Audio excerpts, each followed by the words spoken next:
Hey, y'all. Welcome to Black Span. So I just want to come on here and talk about everybody saying that black on black crime is a myth. So I'm here to tell you that technically it wouldn't qualify as a myth. That's the wrong term.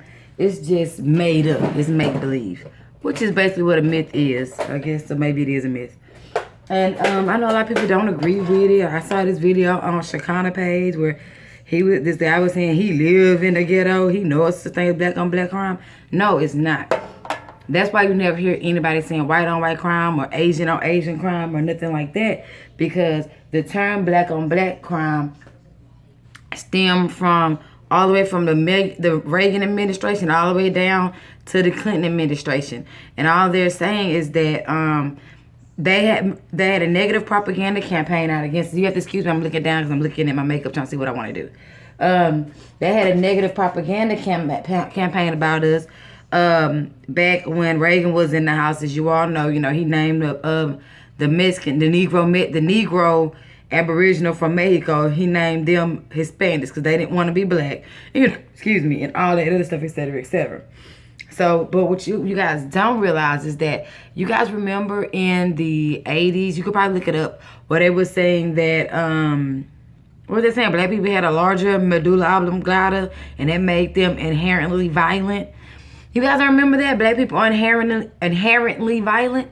Okay, so in order to support that, that's when they was like, well, shit, look at the ghettos. Look at all this black on black crime. Black on black crime. Black on black crime. That's where that shit came from.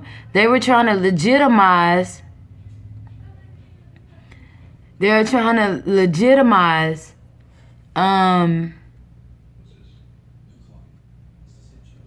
I can't talk and draw, I guess. They were trying to legitimize their claim that black people are inherently violent. Because remember, they've always wanted to kill and eradicate us. So if that was always their ultimate goal, then they would need the negative propaganda campaign against us to be successful, just like Hitler was. Remember, we paid Hitler, and Daddy Bush was in cahoots with Hitler to get rid of his nigger problem, like Hitler got rid of his Jew problem. We were, as a nation, we were fans of Hitler. Like, that was our boy. Like, don't get the shit twisted. So, they're right. There is no such thing as black on black crime. It's proximity crime. If you live in a disenfranchised part of your state, then there's going to be a lot of crime there. I don't care if it's black, white, Hispanic, or any of that shit. If you live in a high crime area, then it's going to be high crime. It's going to be high crime happening in that area. It's just that the ghettos, due to white supremacy and the system of racism, the ghettos are filled with us. That's why it's black on black crime, or black on black crime seems true. Because where a bunch of black people live at, there is crime. But you got to understand, that is not the typical black person. Y'all understand? The typical black person does have a house, or is buying a house, and is married, and is living in a nice area. What happens is they don't want to live in a disenfranchised part of the town when they come up, when they get money, so they move way out, and they don't leave nothing but the bad fruit hanging from the trees, or so to speak, in the ghetto. So these high crime areas are just abandoned communities. You know what I'm saying? Motherfuckers came up, got their money, and didn't want to pay their great-grandparents' taxes and keep the property in the family. Shit. Oh, God damn it. Knock that over, too. Didn't want to keep the, let me see if I can put this in there and get it out. Didn't want to, bed. Anyway, didn't want to, stay in a high-crime area or stay in a black area, so bam. They gone. So then it just looks like where we live at is high crime. And then we help perpetuate that fraud by saying, oh, niggas can't get together, can't go nowhere together, can't do business with each other. the black on black, the negative propaganda campaign against black people was more successful and accepted in the black communities. Most white people who aren't racist were like, nah, niggas ain't that bad. I got good black friends and blah, blah this and blah, blah that. It was us believing what they were saying to us about us, which is weird. You know what I'm saying? It's like, goddamn. You know? It's just sad all the way around, if you ask me. But nobody asked. But I'm volunteering information. So we have to understand that there is no such thing as black on black crime. And I understand that y'all getting frustrated. You're like, yes, it is. I live in the projects. I see it all the time. What you are seeing or what you are witnessing is proximity crime. And Martin Luther King said it best. Where you live at is where you still at. No one's going to go too far from home and commit a crime and then they won't be able to make it there. You know what I'm saying? It's proximity crime. Shit, I'm going to go rob the bank that's not too far from where, not my house, but from where I can lose the cops at. You know?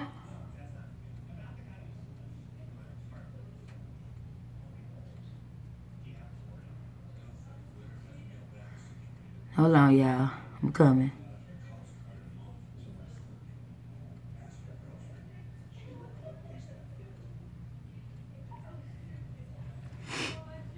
Okay, so y'all got to understand that.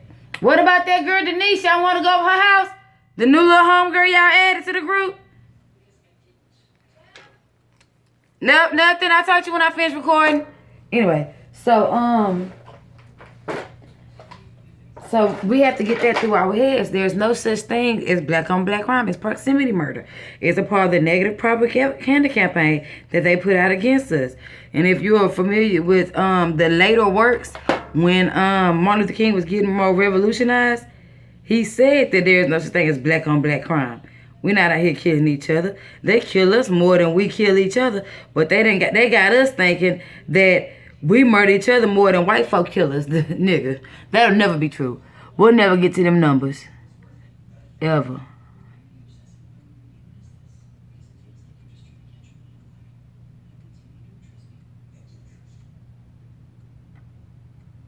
Hold on, I'm coming. Okay.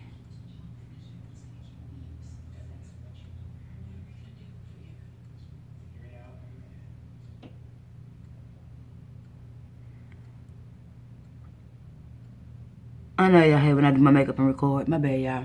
So, even Martin Luther King said that there is no such thing. And a lot of his revolutionized speeches are gone. You have to go looking for them. But even he said there's no such thing as black on black crime. It's called proximity crime. So,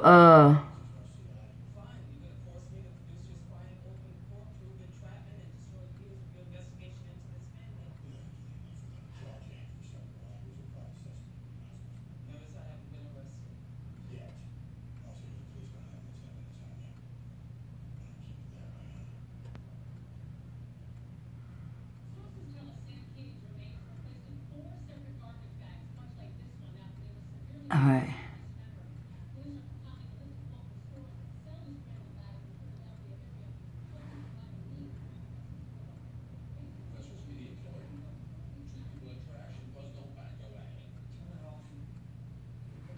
I put my arch in the wrong spot. Damn it.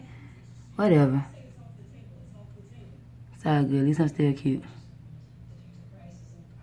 I'm so sorry, y'all. That was like a whole minute. No, it get frustrated when anybody talking. But yeah. Anyway, so there is no such thing as black on black crime. It's only proximity crime. You know what I'm saying? A lot. Let me explain to you how it worked. So when they had the Housing Act, and let's start off at the beginning. Okay, so we know that white people were divided, right? They didn't like each other. The French, the Irish, the German, they all came here to migrate during the Ellis Station. You know, give us your sick, give us your poor. We need as many white people as we can get so we can have more whites than blacks here. Remember when Lincoln did that? Okay, so those white people came over here. They didn't like each other. Then they realized they had a nigger problem. So what they did was they put aside all their differences and came together and under one white banner. So when they did that, it gave them the idea, shit, let's make us look good. It's like they did us like they used to do each other. Make us look bad and make them look good. So you have things like, oh, they're inherently violent. Science proves that black men are more likely to rob and stuff. That's why black women clench I said black women. White women clench their purse when y'all around. You know what I'm saying? Shit. It's a hard ass line right there. That's why they start grabbing their purse and stuff, because they put it out there that you are most likely to kill, rob, and rape them. Even though that's not true. Their own people was most likely to do that. So they bought that shit hook, line, and sinker. Okay, yeah, we inherently violent. We more violent than white folk, right? So if we more violent than white folk, and look at all these bodies over here. Look at New Orleans, the murder capital of the world. Look at this shit. Look at all these deaths in Houston, Texas. Look at this shit. Look at all this shit happening around in Oakland, California. But what y'all don't realize is that all those places, if black people were inherently violent and there really was a problem with black on black crime, then the Negroes that live in the suburbs would still be committing murders and killing people and robbing people. You see what I'm saying? So most of y'all know a lot of black people who don't live in the ghetto. So where is their black on black criminal actions at? Because we inherently violent and we commit all these atrocities against ourselves. When if you look in the disenfranchised areas, there's low employment. There's reason to be depressed. And once you get those reasons to be depressed, nigga, that's all you need to go and rob and kill somebody. All your baby, I don't know about y'all, but all my daughter got to do is be hungry and me not have no money for her to eat. And everything else out the window. I wouldn't give a fuck if he was black, white, red, all over. You getting robbed, sir. Ma'am. You know what I'm saying? So, what we have to do is we have to stop taking their terms that they give us or use to describe us as fact. Like, we have to stop saying, yeah, we gotta stop killing each other when white folks stop killing us. Nigga. Okay, let me give you this example. Back in the 30s and 40s, we was getting lynched by the dozen. We was dying 100 a day at the least. And guess what? Just guess. There was no black on black crime. That's because black folks was rich back then. Out of slavery, we had our own businesses. We all only supported one another. So the only crime that was happening in our neighborhoods was the mobs coming through there, making people sell their shops, stealing people's businesses, stuff like that. Okay, so with that being said, let's fast forward to, we was in the 50s, let's go to the 60s. Still, no black on black crime. Now, it is starting to happen with that is a way of war and stuff like that, where little kids are going out stealing other little kids' shoes and stuff like that because they're poor now. Remember, the welfare bill, the housing act, all these things happened in the 60s, in the late 50s, early 60s. So we have to understand the flow of things and how this crime spike started to happen. So then they made it harder.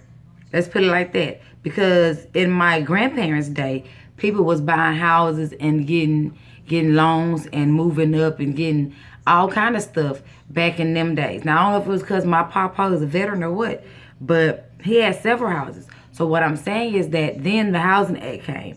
Then all of a sudden in the 70s, I want to say in the 70s, it's harder for black people to get money from banks to buy houses and stuff like that. Then the 80s happened. You know what I'm saying? Now the 80s were the offspring of the Black Panther generation and stuff like that. So we had a lot of scared parents back in those days. So baby, can you bring me my orange juice, please? So we had a lot of scared parents back in those days. So when that Housing Act stopped people, now remember the Housing Act is old, but when it started really being applied and the pressure started to be enforced, and a lot of those black people who could not get out of the ghetto had to stay and raise their kids. Now, the reason why that's important is because not even a decade later, or right a decade later, here comes what's his name? Mr. Not Snow. North. Here come Oliver North funding the ghettos with drugs. Every large state has a kingpin that is from there. You know what I'm saying? That's black. Like Florida had Rick Ross. California had that bald dude. I can't remember his name. You know what I'm saying? Texas had that other dude. I think that dude was mixed with Jamaican or something. I can't remember him. You know what I'm saying? So now, keep in mind. Remember, we still have the Housing Act. We still have welfare, taking fathers out the home. We still have all these things. Remember, racism is a system. It's not a feeling. It's not an emotion. It is a system. It is a system of laws and bylaws set aside to oppress or subjugate a certain community of people, which is us. So I want you to bear that in mind. Keep going with me now. So now we're going to the Oliver North. We getting into the. Thank you, baby.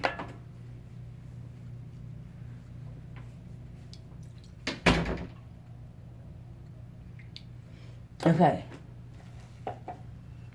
So now we're getting into the drugs infesting our communities. Now we're getting to the point where, because remember, even then, even though black folks were still stuck in the ghetto, there was little crime waves happening. The men were still working and working hard, the ones that could. You know what I'm saying? You say black men going to college, meeting their wives, marrying them and stuff like that. But they was like, damn, we got to do something else. Bam, then the drugs happened. So then in the 80s, when they put those drugs into the neighborhoods and all the good black folk left and started living around white folk, that's when black on black crime started to spike. During the crack era, during the war on drugs coined by Reagan, and then what's his name? Clinton vowed to be harder and provide harsher punishment. Here come 3 strikes and all this other stuff. So again, I never agree with T.I., but yes, it is in fact. Look what I bought myself. This is the top to it. It is in fact a myth. Here it is right here. Ooh, just a little something, something. Got his own little thing to sit on. It's so cute, y'all. Such a lady. Mm-hmm.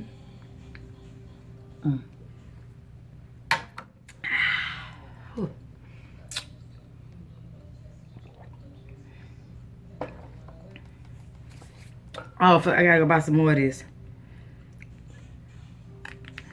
I'm all out. I'm out of primer, guys. Shit, I forgot I was out of primer. I'm gonna say this right here. I thought there's some more in there. But anyway, so yes, it is a myth. And like T.I., he's just known for using big words out of context and not using them correctly. But this, goddamn it, this time I agree with that man, and I never do. So I want y'all to keep that in mind next time y'all talking about proximity murder and black on black crime and all this other stuff, because it really truly does not exist. It only exists in your mind. It was made up by the powers that be during a negative propaganda campaign against black America. So all y'all want to be like, black on black crime do exist. Y'all stop letting your oppressor define your reality. You know what I'm saying? Even if it was a lot of black on black crime, you don't hear white folk complain about all the crimes that white folk commit against each other. We're the only ones that outwardly and publicly defame, destroy the reputation of, and are talked down on in public. White women hate black white men, but they won't say that shit out loud in public. You know what I'm saying? Most domestic violence happens in European homes, but you won't catch them saying that shit in public. So we're gonna have to stop publicly fucking with each other, talking down on each other. An example, That 50 Cent thing with him and Lil Wayne talking about they like the exotics. Just say he don't date black women anymore. But it's funny that when you look at old pictures of 50 before he became a millionaire, he was with someone that just like us. So was Kevin Hart. He was with Tory for when he was selling shoes. It's okay for him to be with Tory. But when they got some money, they wanted to get exotics. And exotics is just another word for non-black. Okay? They just don't want, they don't have to spell it out for you guys. You see that they don't want no black woman. And you can't be mad about it. Because even if I was rich, I would still get with a regular dude. You know what I'm saying? But everybody jumped on B. Simone ass, speaking of regular dude, for talking about she don't want to date a nigga that got 9 to 5. At least she said she'll still date a black man. Shoot, y'all hopped on Serena Williams' case when she married a white man, but she didn't talk down on black men to be with that white man. And that's the difference between black woman dating outside her race and a white man dating outside their race. Anyway, that's a different video. I want y'all to understand that black on black crime is not a myth. It's a component in the negative propaganda campaign set out against us as people. So, excuse me, now you see that we're dying by the police and there is no real outrage. You know what I'm saying? No real outrage. Yeah, we go out there and mob and tear up some shit and riot and be angry. But there's no real outrage and no real solution. Nothing really happens. And that's because they have convinced society and us as well that, hey, we kill each other every day. Fuck it. Let's kill them too. What's the problem? Okay? Y'all understand racism is real. It is not going nowhere. It's just gotten more covert. You know what I'm saying?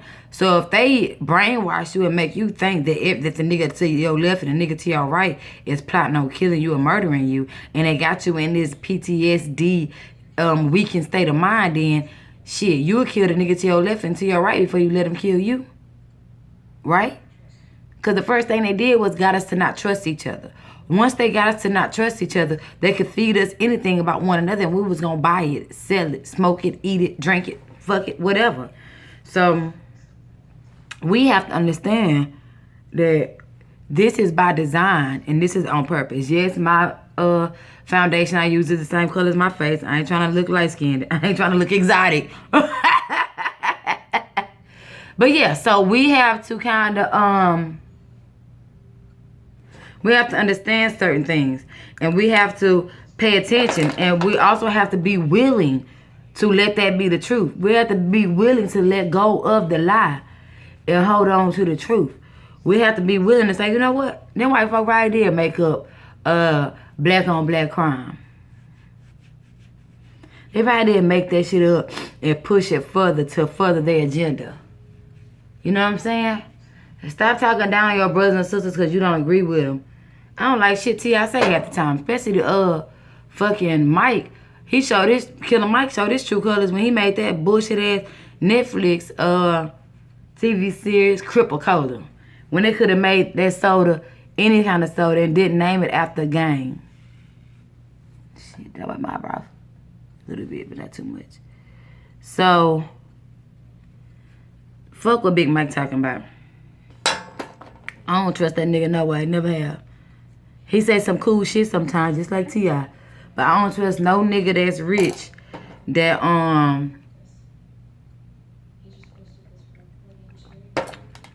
that's in a certain tax bracket. At the end of the day, you gonna look out for their money before you look out for their people.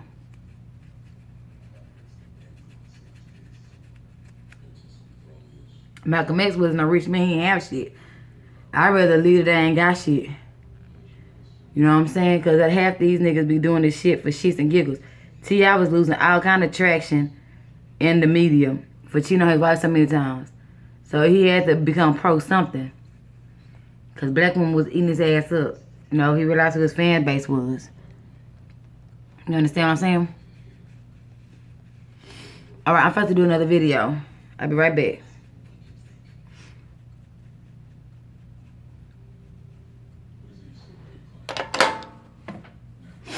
Okay, remember, there's no such thing as black on black crime. It's proximity. It's zip code. Crime doesn't go up by community or isn't charted by community. Crime is charted. Now, this is technically, now I'm being technical. Crime is charted by area. So if this area has a high crime rate, it just happens to be a lot of black and Mexican people stay there. You know what I'm saying? This area has a higher domestic crime rate. You know, it's just the suburbs. You know, niggas more stressed out. More white people there. Understand the term black on black, specifically the term black on black crime was to demonize us in the eyes of the world by way of the media. Yes, it is made up. It's just made up as the word Hispanic. All right. Thank you. This is Black Span. I love you.